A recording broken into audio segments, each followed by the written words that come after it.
Hola, ¿qué tal? Desde Ferrol. Bueno, traders, como ya sabéis, estamos inmersos ya prácticamente de lleno, aunque iremos poco a poco más, en una crisis económica, financiera, que cada vez va ganando más llegada a la economía real.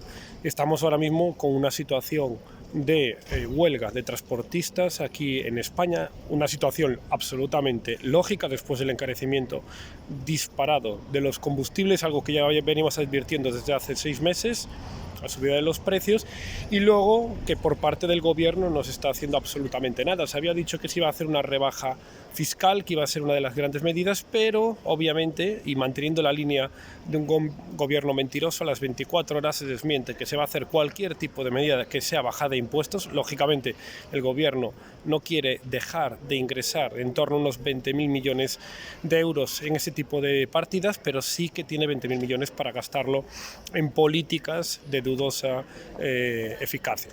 ¿Vale? Dejémoslo ahí. Entonces, ¿qué está suponiendo esto? Bueno, pues esto está suponiendo un parón lógico en el transporte.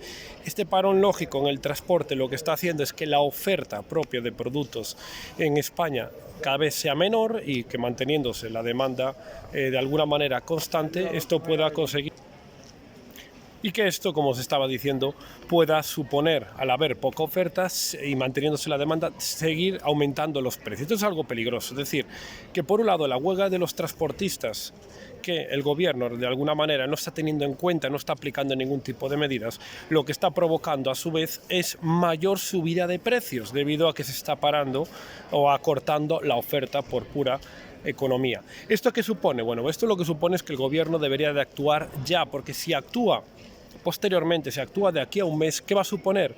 Que los precios se van a incrementar otro 20% y ahí, aunque haga una rebaja del IVA de un 10%, no va a tener esto ningún tipo de repercusión. Al fin y al cabo se van a tomar medidas a destiempo y que va a suponer esto siempre una complicación económica. Esto lo venimos viendo también en la crisis económica del COVID. Las medidas eran lentas, ni se había diferido, aunque fueran unas semanas, incluso hasta la declaración de la renta, cuando estábamos todos encerrados en casa.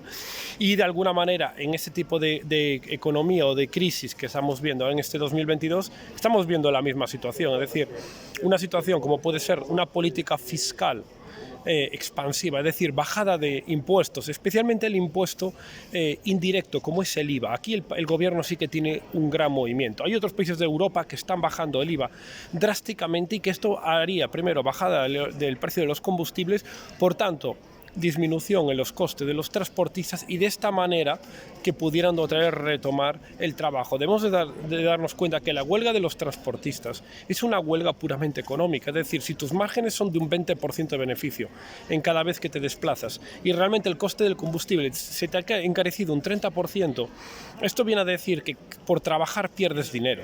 Es decir, esto no es un tema de que alguien quiera simplemente hacer huelga. Por eso estoy totalmente a favor de la huelga de los transportistas y todo el sector de por sí, porque hay una serie aquí de costes e ingresos que no cuadran y lógicamente nadie va a trabajar para perder dinero. Por tanto, aquí la única partida que debería actuar rápidamente tiene que ser el gobierno con una bajada del IVA que mínimo debería ser del 50% para que ese margen de reducción de costes que favorecería a los transportistas volviera a activar una economía. Si se demora esta medida y se toma esta medida dentro de un mes, prácticamente no tendría efecto, porque, como repito, el hecho de ahora mismo de demorar, como está haciendo el gobierno, mirando para otro lado o buscando otro tipo de medidas que no sean la de bajada de impuestos directos e indirectos, lo único que va a suponer es mayor subida de precios, como os digo, por el encarecimiento, por la reducción de la oferta en este país, y luego, aunque se aplique la medida, ya tendrá un efecto prácticamente nulo.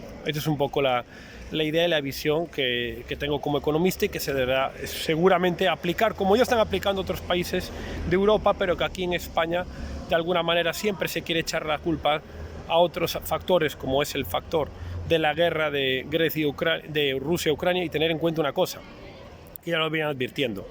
La subida de la inflación ya viene de octubre del 2021, noviembre, diciembre, enero y febrero. No tiene nada que ver aquí la guerra. La inflación ya estaba al 7% antes de la guerra. La guerra lo único que ha hecho es encarecer un poco más las materias primas, pero olvidaros de que el responsable es la guerra. Esto viene desde el punto de vista de aquí de España y de otros países y nada tiene que ver la guerra. Aquí la responsabilidad es de cada gobierno y lógicamente hay medidas para poder paliar significativamente estos costes.